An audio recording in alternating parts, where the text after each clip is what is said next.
¿Cómo están? Bienvenidos, bienvenidas una vez más a Futuro 360, que ahora está en plena temporada de especiales.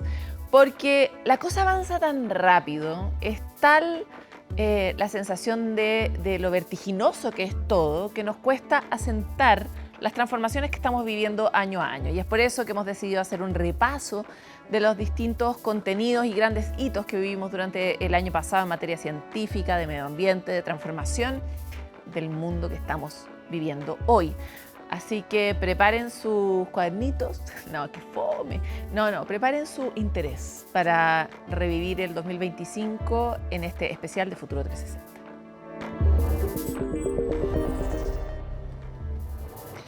Y vamos a viajar a la época entre septiembre y octubre del año 2025 porque Chile fue la sede del Congreso de Conservación de Biodiversidad REDLAC.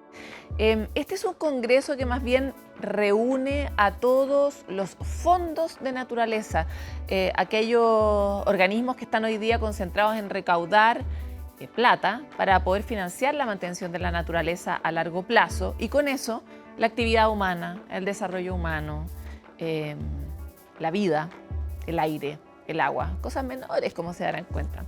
Estuvimos presentes en ese congreso que es central, sobre todo en el marco de un país que ya tiene su propio Fondo de Naturaleza, el Fondo de Naturaleza Chile, que cumple esa función para nuestro país de atraer capitales y donaciones internacionales que permitan trabajar en nuestros territorios y generar desarrollo asociado a la conservación. Pudimos hablar con Magdalena Piñera, presidenta de la Fundación Parque Tantauco, sobre su experiencia justamente en esta materia a propósito del parque, pero la importancia que tiene la importancia que ve su organización en cuidar la naturaleza para el futuro. Veámoslo.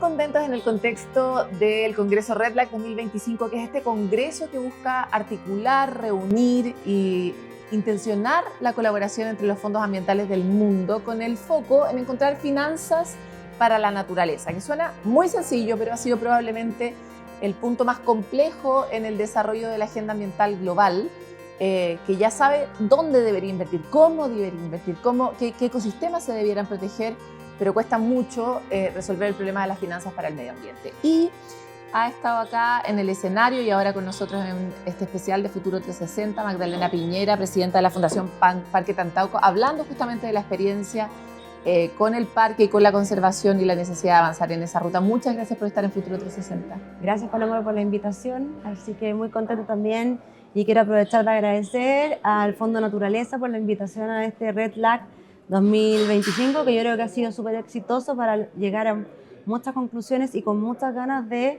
tomar aún más acciones para avanzar en lo que nos convoca, que es el cuidado del medio ambiente.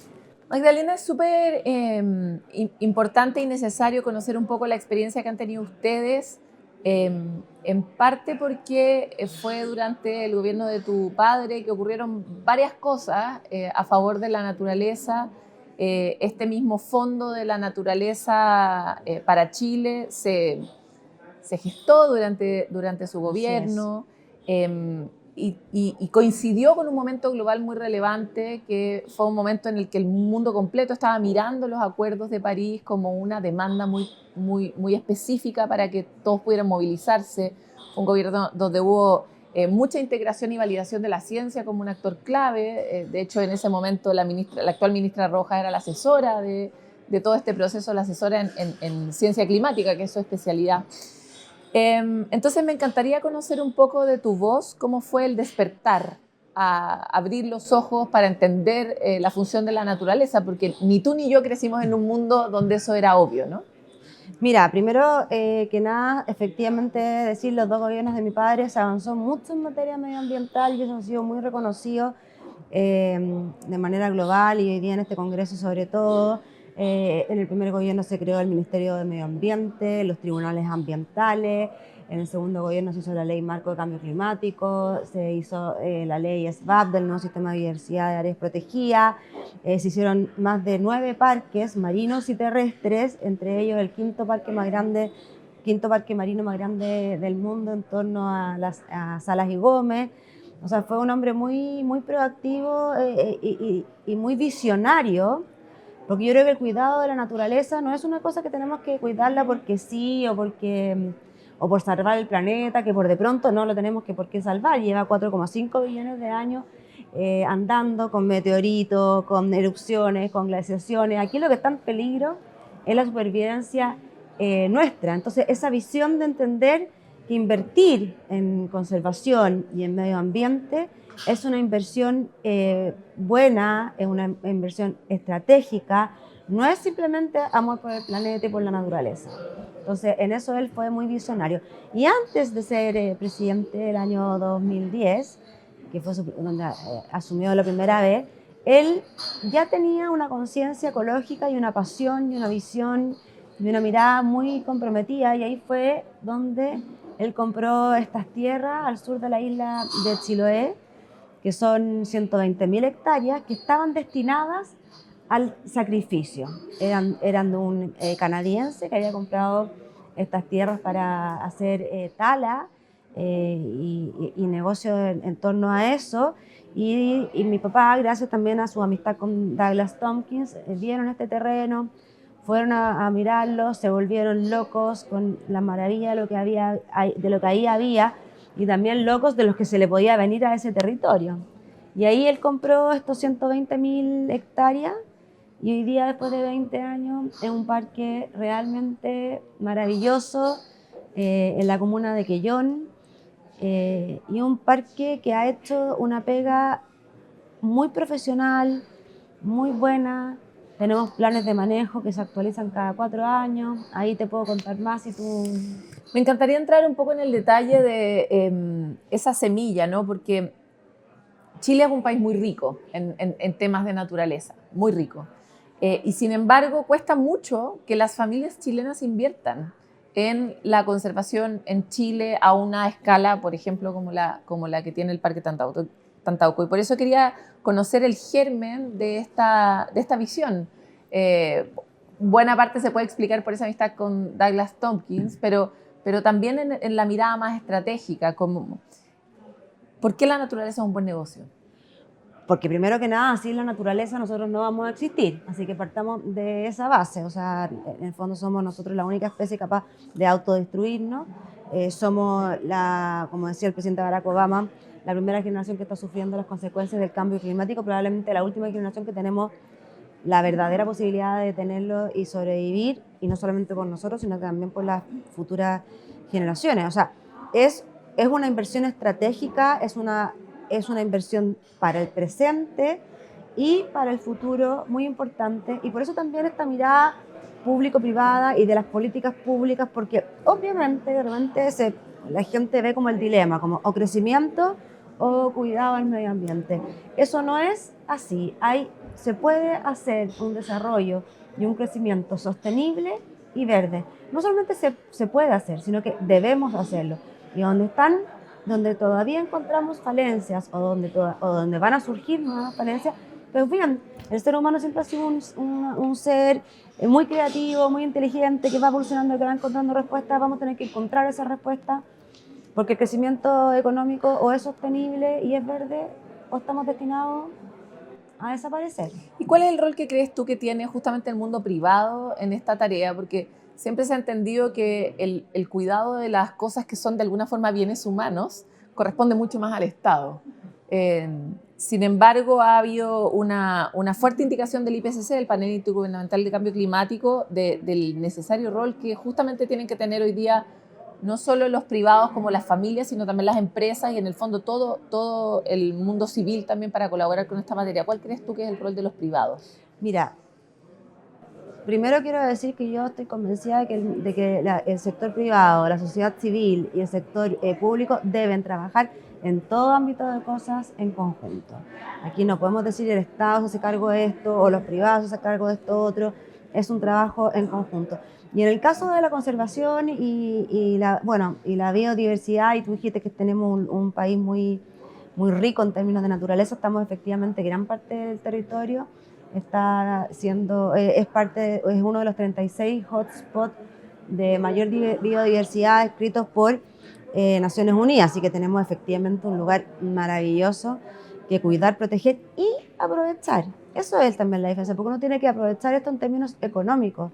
Esto, por ejemplo, cuando nosotros hacemos un parque, en el caso nuestro, y otros parques privados, dan trabajo, el turismo es una fuente laboral. En Tantauco está la señora Silvia, que tiene su restaurante para atender a los turistas, los guardaparques, los senderos, en fin, o sea, hay un ambiente de crecimiento económico y de oportunidades para las comunidades locales que hay que aprovechar y hay que, por supuesto, hacerlo crecer. Ahora, desde el punto de vista de lo privado y lo público, en Chile nosotros creo que hemos avanzado mucho, lo dijimos al principio de esta entrevista, que yo creo que sobre todo los dos gobiernos de mi padre se avanzó mucho. Igual todavía falta, hay que hablar de mejorar la gobernanza, de mejorar la relación entre organizaciones. Ahí la ley SBAP ha sido un tremendo aporte, falta el reglamento, los reglamentos, que ahí están un poco atrasados, pero se reconocen, por ejemplo, los parques públicos, se crean incentivos tributarios para la inversión de privados, porque también en temas de medio ambiente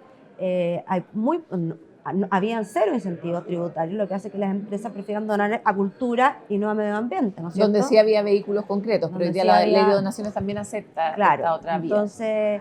Entonces ahí se van creando sinergias positivas y también la experiencia, la investigación, la innovación, eso probablemente no lo hace el Estado, pero entonces apoya en los privados, en laboratorios, en expertos. Eso te iba a decir, ¿ustedes tienen colaboración con la ciencia dentro del Parque Tantauco? Nosotros trabajamos con alianza con demasiada gente. Nosotros hemos definido el Parque Tantauco como un laboratorio abierto para que venga el que quiera a aprovechar esta maravilla, con 5 focos de conservación súper claros en nuestro plan de manejo, que es el bosque norpatagónico, el ciprés de las Huaytecas, los 5 pequeños gigantes que tenemos, que es la ranita de Darwin, el zorro de Darwin, el monito del monte, la huiña y el pudú.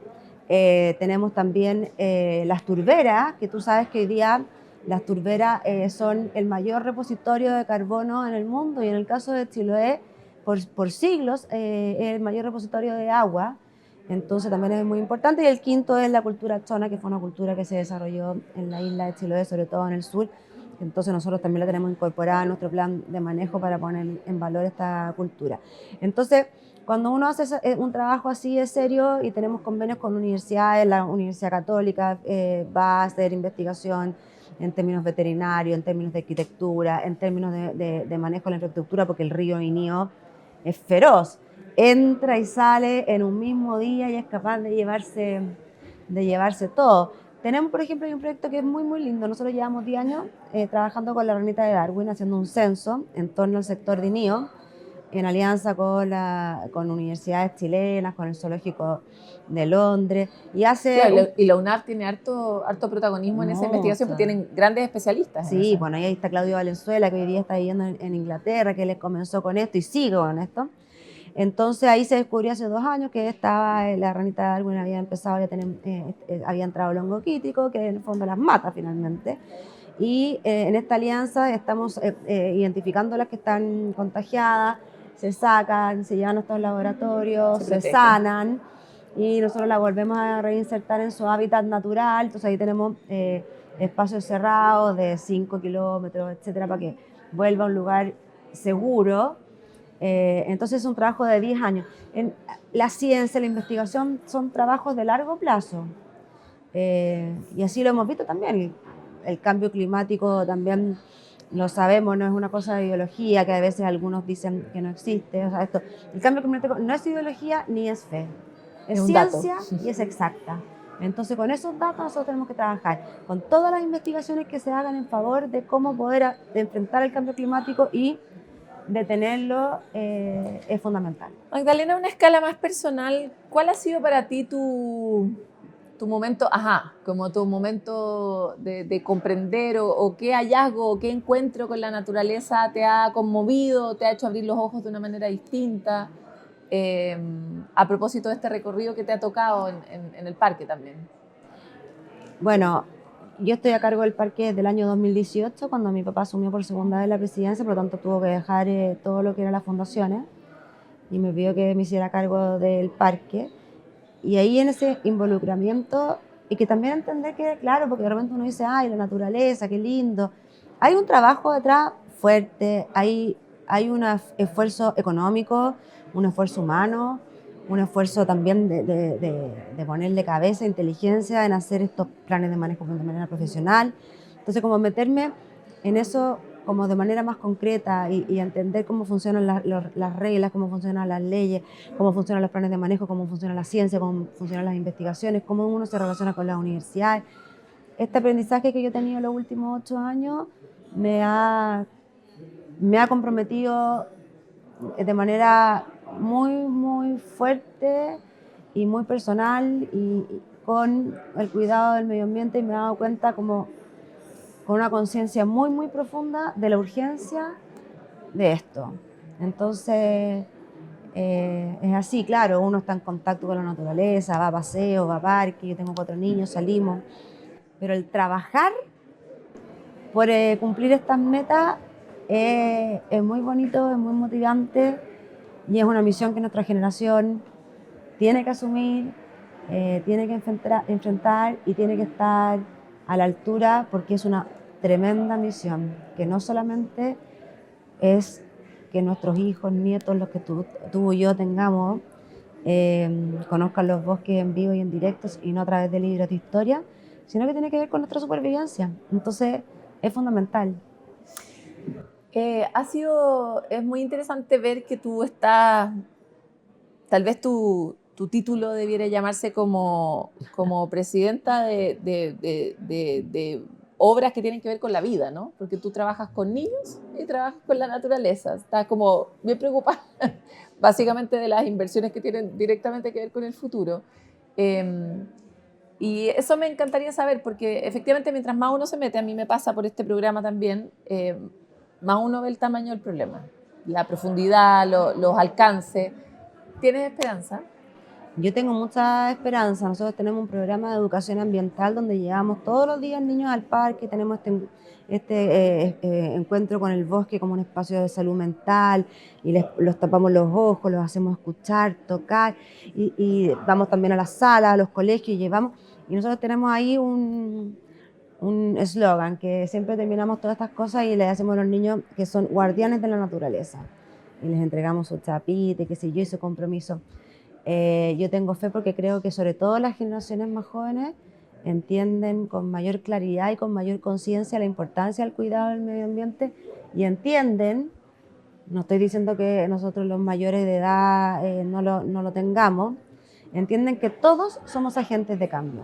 Los estados tienen una responsabilidad y una musculatura distinta, los privados tenemos una mentalidad y una musculatura, pero ese niño que sale del parque, que nosotros le transmitimos ese mensaje, que se llega con su chapita, que llega con su set de conservación y llega a su casa y le dice a su mamá, a su papá, a su abuela, al tío, al que lo cuida, decirle, oye, nosotros también podemos y debemos poner de nuestra parte y ser custodios y guardianes de la naturaleza.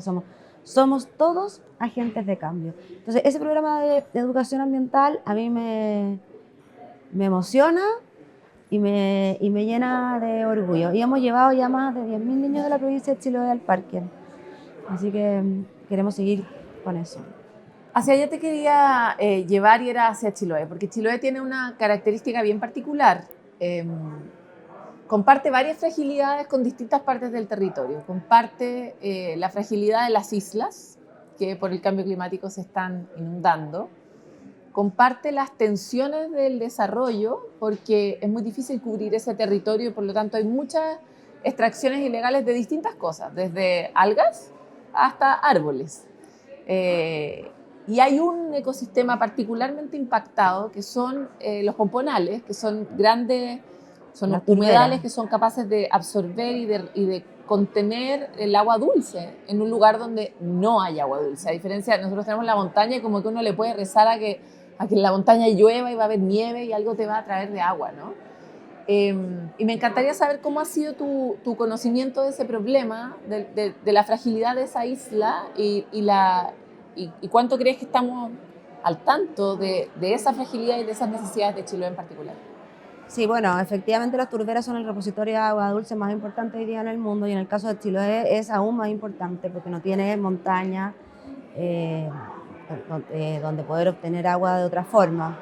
Y claro, y ahí las turberas que hoy día son uno de los focos principales de conservación, que es uno de los focos nuestros, pero es uno de los focos a nivel mundial, es porque se están erosionando, se saca el pompón, y se Se saca de extrae manera... Y se ilegalmente, trae, pero exactamente, a y camiones. se extrae de manera ilegal y después ponen estos pompones en estos floreros.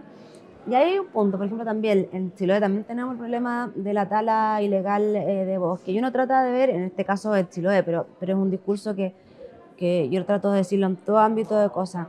Claro, uno dice no a la tala ilegal de bosque, pero uno va a comprar leña, que efectivamente es un poco más barata, a esa tala ilegal.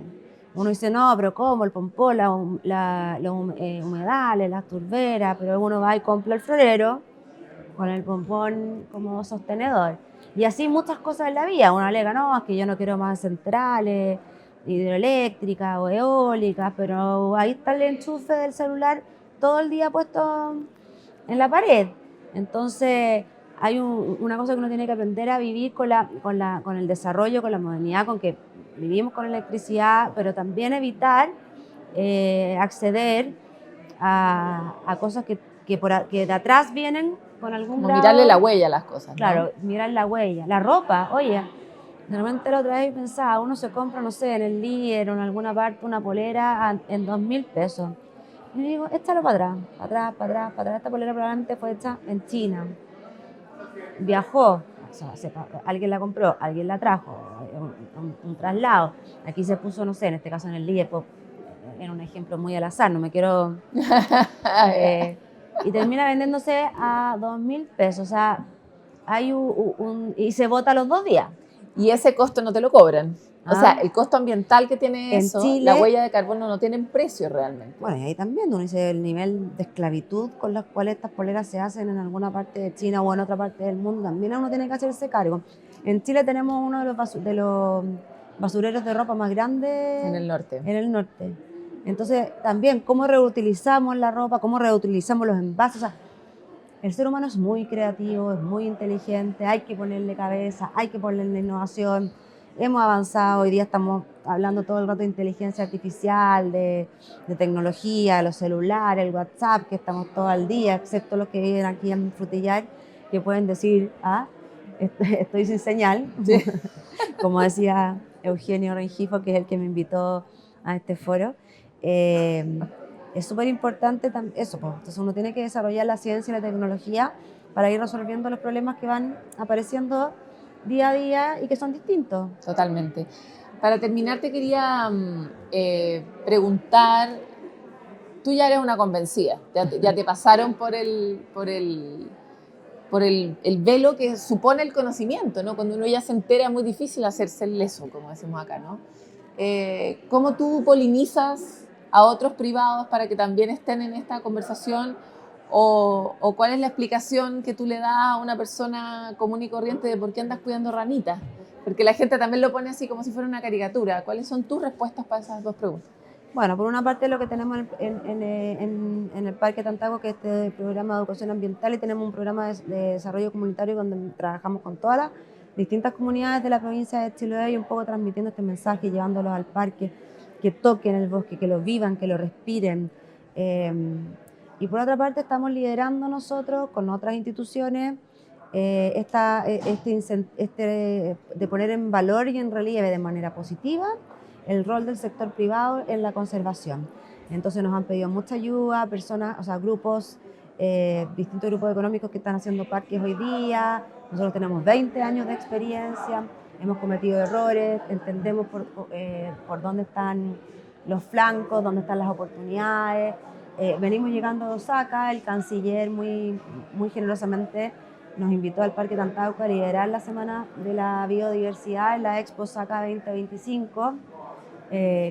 Desafío que nosotros tomamos con mucha humildad, pero con muchas ganas y entusiasmo y muy agradecidas, y también agradezco al canciller y a ProChile por esta oportunidad. Y nosotros ahí invitamos a iniciativas de conservación privada más nuevas.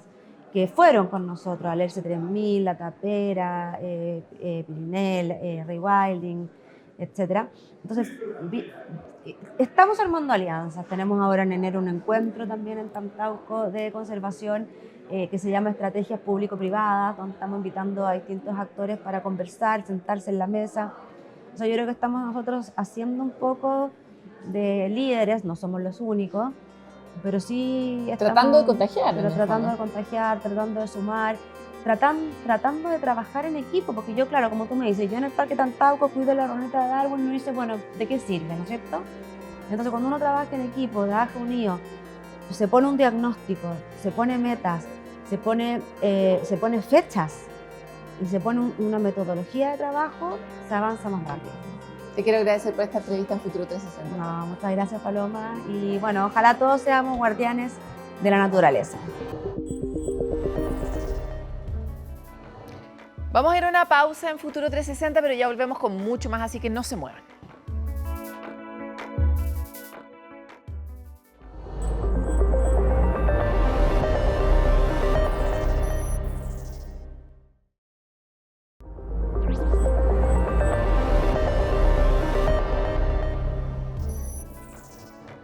En Chile, la enfermedad arterial periférica afecta alrededor de 1 millón de personas.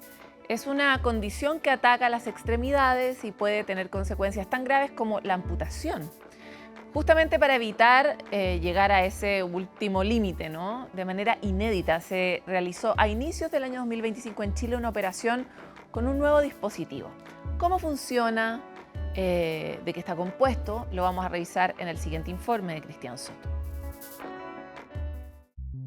El dolor de piernas es uno de los tantos que emergen a medida que pasan los años. Una aflicción que puede ser común, pero en personas que tienen diabetes o hipertensión puede ser un síntoma de la enfermedad arterial periférica, que según la última encuesta nacional de salud, la tienen más de 1 millón de chilenos. Esta se produce cuando las arterias que llevan sangre a las extremidades se estrechan o bloquean, algo que puede tener consecuencias tan graves como la amputación. Si no se trata en su momento, si no se corrigen los factores de riesgo que les conté, el tabaco, la diabetes, la hipertensión, el colesterol, sigue evolucionando hasta que llega a lo que nosotros llamamos isquemia crítica, ¿ya? La isquemia crítica es un concepto que se ha desarrollado en los últimos 15 años, ha tomado mucho más peso, en el cual el paciente ya tiene riesgo de perder la extremidad. O sea, es tan extrema la falta de sangre que los pacientes ya tienen dolor de reposo en las piernas. Para tratar esta enfermedad, la forma más común es revascularizar, es decir, destapar las arterias afectadas a través de una angioplastía.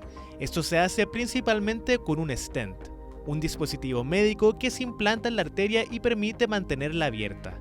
Hasta ahora son principalmente de metal y quedan por siempre en el vaso sanguíneo, lo que genera un problema, ya que evita que se pueda volver a tratar la arteria en caso de que se tape de nuevo. Ahora, un nuevo tipo de stent capaz de disolverse podría marcar una diferencia a la hora de volver a tratar a los pacientes con afectaciones inferiores a la rodilla. Lo que permite esto es que tenga un dispositivo médico por debajo de la rodilla en las arterias cuando se cierran, ¿ya? Como el gaffiter, cuando empieza a haber como una obstrucción y necesitan poder abrir para que llegue flujo. Entonces lo que permite esto es que no queda permanente en el cuerpo, sino empieza a tener un proceso de degradación en la arteria. Empieza a partir de los 6 meses y puede durar hasta los 3 años para que desaparezca completamente. Y esto lo que permite es que si el paciente necesita una segunda reintervención se puede hacer. Esta es una prevención que está dentro del concepto que hace bastante tiempo ha abordado la medicina, que se llama cirugía mínimamente invasiva, o sea, cirugía que agrede muy poco al paciente. Hay muy poca agresión quirúrgica en el sentido que no hay grandes incisiones, no hay pérdida de sangre, no hay dolor postoperatorio. Futuro 360 tuvo acceso a la primera operación realizada en Chile con el sistema Spirit BTK de Abbott en el Hospital de Ipreca. Esta se le hizo a una persona mayor con enfermedad arterial crónica. Con el paciente bajo anestesia general, se realiza un proceso de limpieza del vaso sanguíneo tapado, para que en este se pueda insertar el stent sin problemas. Lo que estamos haciendo ahora entra dentro del concepto de lo que es preparación del vaso. Estamos preparando la arteria para poder tratarla y que quede finalmente con el lumen ganado, ¿ya? Este concepto es súper importante porque si no preparamos el vaso no podemos hacer los procedimientos finales que permitan permeabilidad. Luego es necesario poder ver dentro de la arteria para continuar con el procedimiento. Acabamos de terminar lo que se llama aterectomía, estamos cambiando el dispositivo y vamos a introducir un dispositivo que es ultrasonido intravascular. Es como una ecografía que se hace a las arterias para saber exactamente cuál es el diámetro de ella y cuál es el diámetro que ganamos. Con la arteria ya totalmente preparada, llega la hora de aplicar el stent. El stent que viene en un protector y que viene más frío porque esa es la forma que se mantenga para su uso. Uno desmonta esto y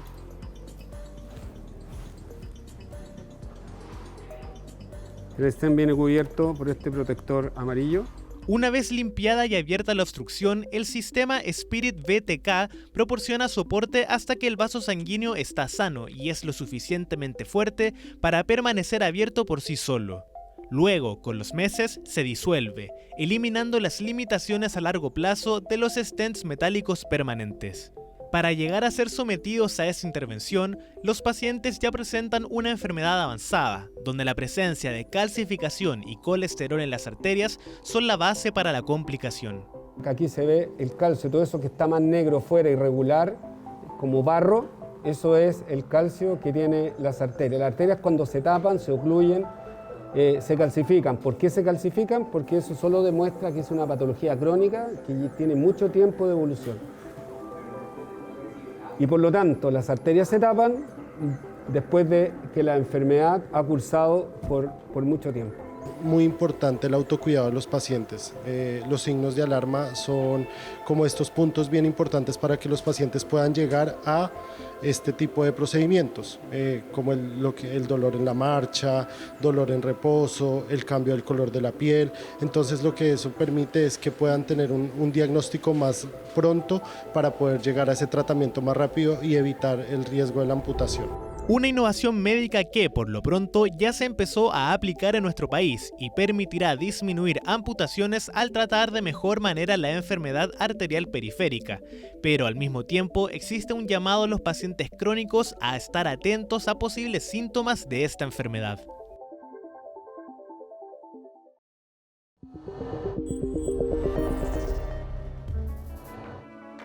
La melanina es una biomolécula muy común, pero fascinante, porque da color a nuestra piel, a los ojos, al pelo, pero también cumple funciones centrales como protegernos del sol, ayudar a regenerar tejidos e incluso actuar como antioxidante. Eso sí que no lo sabían. La ciencia busca potenciar sus beneficios a través de distintas herramientas. ¿Cuáles? Se lo queremos explicar en la siguiente cápsula dirigida por la experta en la ciencia en ti, Macarena Morales.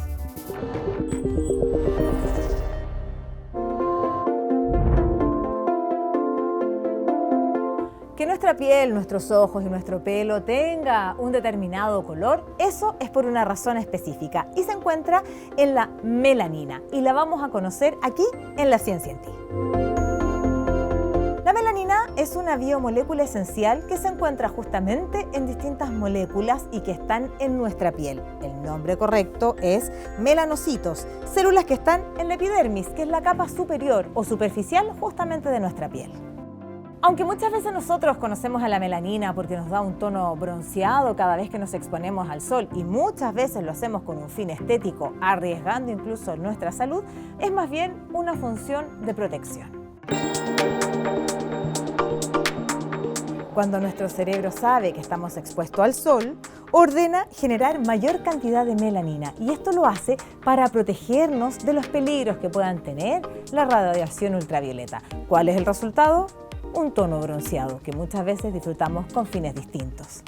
Tiene capacidades que incluso van más allá. Es, por ejemplo, capaz de secuestrar aquellas moléculas que están dañinas e incluso tiene características antioxidantes. Es por eso que la ciencia la investiga e incluso en la Universidad de Northwestern decidieron crear melanina artificial en un laboratorio. Veamos qué va a pasar con eso. Por lo pronto, tenemos la capacidad de generarlos nosotros mismos y hay alimentos que pueden ayudarnos a eso. Es reconocida la zanahoria, la espinaca o muchas fuentes vegetales que pueden ser clave en la liberación de más melanina. ¿Pero qué hicieron los investigadores? Lograron aislar la melanina y utilizarla en el caso de la cicatrización, logrando además buenos resultados y así evitar los daños que pueda generar la radiación ultravioleta. Pero por lo pronto la ciencia avanza en su camino. En La Ciencia en Ti te contamos que hay cosas que nosotros podemos hacer para cuidar esta primera capa superficial de nuestra piel. En primer lugar, ser conscientes con la exposición al sol, que no solo nos entrega un beneficio estético cuando nos bronceamos, también hay algo de generación de vitamina D, pero lo cierto es que hay que ser responsables con la radiación ultravioleta. Y por otro lado, mantener una dieta balanceada y alta en alimentos que nos puedan ayudar a producir melanina pudiera ser un camino clave. Eso es otro dato más que te entregamos aquí en La Ciencia en Ti.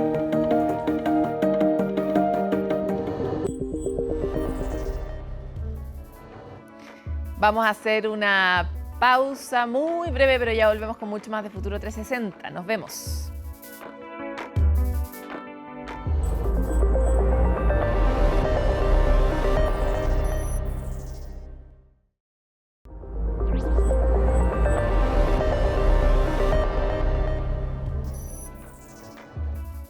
Yo sé que nos aburre o nos angustia seguir escuchando lo mismo, pero es un acto de conciencia muy importante de hacer. Revisar cómo las sequías, los deshielos de los glaciares, el aumento del nivel del mar, los climas extremos de los cuales estamos siendo víctimas, son algunas de las huellas más visibles que podemos observar del cambio climático. Muchas veces parece lejano, pero hoy ya hay que enfrentar muchas de las consecuencias de esta transformación. Miles de personas están obligadas a salir de sus casas porque no tienen ya territorios, por ejemplo, cultivables o incluso habitables, poblaciones completas que han sido arrasadas por el mar, por ejemplo. Son los desplazados climáticos. Esta es una realidad que además recién está empezando y va a ir en aumento, pero abre debates muy urgentes, como por ejemplo el caso de Tuvalu, un país para nosotros muy desconocido, pero que va a desaparecer bajo el mar. Y sus habitantes, como ya están viendo la amenaza en sus orillas, comenzaron a migrar hacia Australia con una visa climática, una nueva herramienta de la política internacional. Queremos hablar de este caso como una manera de anticiparnos a un futuro que va a ser la realidad de muchas millones de personas alrededor del mundo. Y por eso Constanza Pérez nos cuenta más en la siguiente nota. El cambio climático no es solo una amenaza ambiental, es también causa de un nuevo tipo de crisis humanitaria: la migración por eventos climáticos extremos. El fenómeno de movilización por consecuencias climáticas ya comienza a golpear la puerta de miles de personas en el mundo. En un lugar están ocurriendo condiciones que ya no son aptas para poder mantener una vida armónica, sana, estable en un sitio. Y básicamente se refiere a el desplazamiento que ocurre en diferentes ocasiones, puede ser forzado o puede ser voluntario, y eso se puede producir por diferentes eventos climáticos extremos que estamos viendo, que están ocurriendo con mucha más intensidad y más seguidos en el tiempo, producto de la crisis climática que estamos viviendo, no solo en Chile, sino que también a nivel mundial. Según un informe de la Agencia de las Naciones Unidas para los Refugiados, en los últimos 10 años los desastres climáticos han causado 250 millones de desplazamientos internos. Millones de personas que por consecuencia de la crisis climática, como las inundaciones, sequías, incendios y el aumento del nivel del mar, se ven obligadas a abandonar sus hogares. Se estima con las pocas, digamos, mediciones que hay a nivel mundial, que son también muy diversas y modelaciones que hay, que al 2050 en el mundo van a haber, son 216 millones de personas que ya se van, digamos, movilizadas por desastres, ¿ya? Y de los desastres, el 98% son asociados al clima. Los impactos que tienen estos desplazamientos, ya sea, sobre todo los que son forzados por situaciones que son adversas a uno, o sea, que son externas, son muy fuertes porque te obligan a dejar tu hogar, a crear todo desde cero en un nuevo sitio, y eso va desde la infraestructura para poder vivir hasta tus redes de contacto de apoyo. Y eso genera, por supuesto, un impacto muy fuerte a nivel emocional, pero también a nivel económico, a nivel social, donde tú tienes que partir nuevamente desde cero en otro sitio. Una crisis que hoy se vive en Tuvalu, país insular en medio del Pacífico que alberga apenas 12.000 habitantes, que enfrentan la idea de tener que abandonar su tierra a raíz de la crisis climática, que ha elevado el nivel del mar amenazando a la isla. Para 2050, científicos de la NASA proyectan que las mareas diarias sumergirán la mitad del atolón de Funafuti, hogar del 60% de los habitantes de Tuvalu. No podemos esperar a que se pronuncien discursos cuando el nivel del mar no deja de subir a nuestro alrededor. La movilidad climática debe pasar a primer plano. Debemos tomar medidas alternativas audaces hoy para asegurar el mañana. Así lo evidenciaba el entonces ministro de Asuntos Exteriores en su discurso ante la COP26 en 2021. Frente a esta problemática se creó la visa climática, que permite a los tuvaluanos migrar a Australia, la que a finales de 2025 ya fue otorgada a 280 nacionales de Tuvalu, convirtiéndose en uno de los casos emblemáticos que refleja el impacto real de la crisis. Siempre puedo llevarme todo lo que aprenda en Australia a mi país natal, solo para ayudar. Incluso si tengo pensado venir en el futuro para tomarme unas vacaciones o un descanso, vendré y haré trabajo voluntario aquí, solo para ofrecerles mi ayuda. Me sentí feliz y emocionada cuando me enteré de la oportunidad, ya que me hizo pensar en el futuro y en el nuevo camino que podría abrirse para mi vida en Australia, en beneficio de mi futuro. Latinoamérica no está ajeno. Colombia se ha convertido en un ejemplo regional y global al ser el primer país latinoamericano en avanzar en la aprobación de una ley de desplazados climáticos que contempla su reconocimiento jurídico.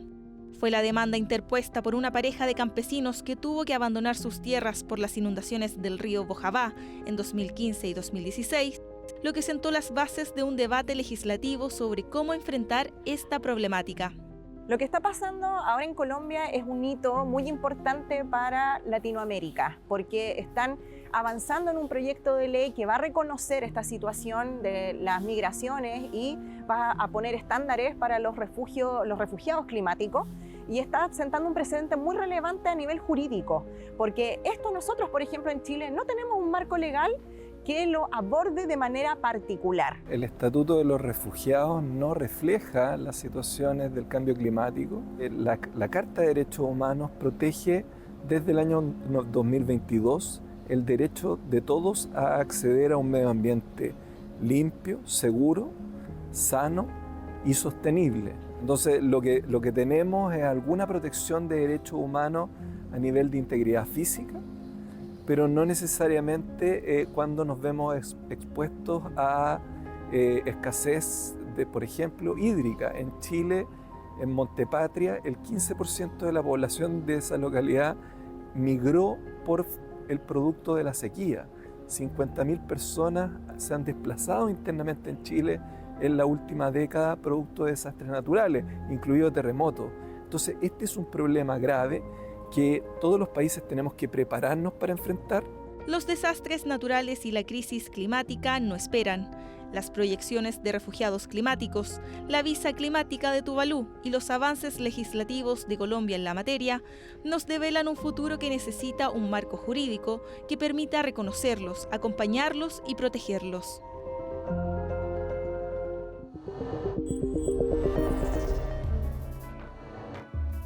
En pleno desierto de Atacama, agricultores están usando pelo humano en forma de láminas biodegradables para poder salvar sus huertos.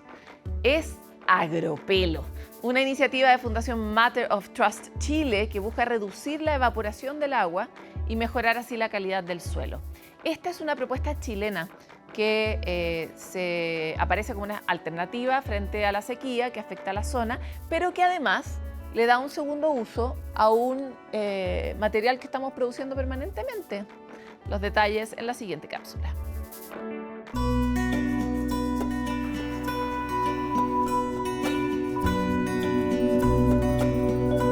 Las planchas de pelo son un aporte al sistema o al estrés hídrico que tenemos, ya que nos provee de sombra y nos protege de que la gota de agua que cae en cada árbol sea protegida, y al darle sombra mantiene mucho la humedad y evita que los rayos del sol evaporen la poca cantidad de agua que tenemos.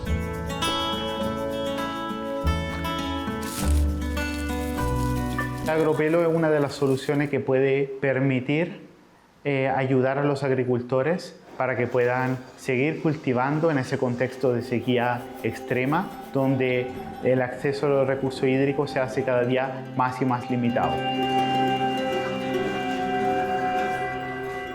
El pelo tiene algo muy entretenido, tiene nutrientes, nitrógeno, calcio, sulfuro, materia orgánica, que se van agregando al suelo, mejorando el suelo, mejorando el crecimiento de las plantas y la producción agrícola en al menos un 30%.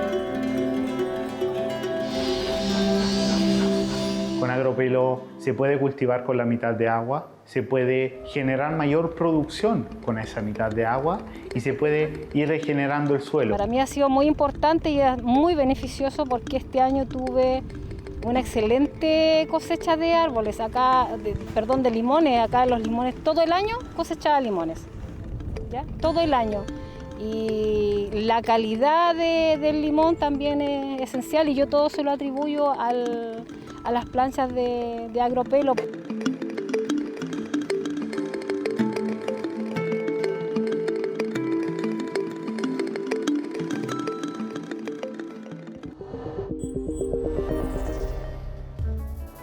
Hasta aquí llega nuestro capítulo de Futuro 360. Estamos haciendo estos viajes que combinan elementos de esperanza con elementos que nos conectan con la preocupación, pero ojalá con la capacidad de prever, de anticiparnos, de movernos y prepararnos para un futuro que está cambiando y que definitivamente no podemos detener.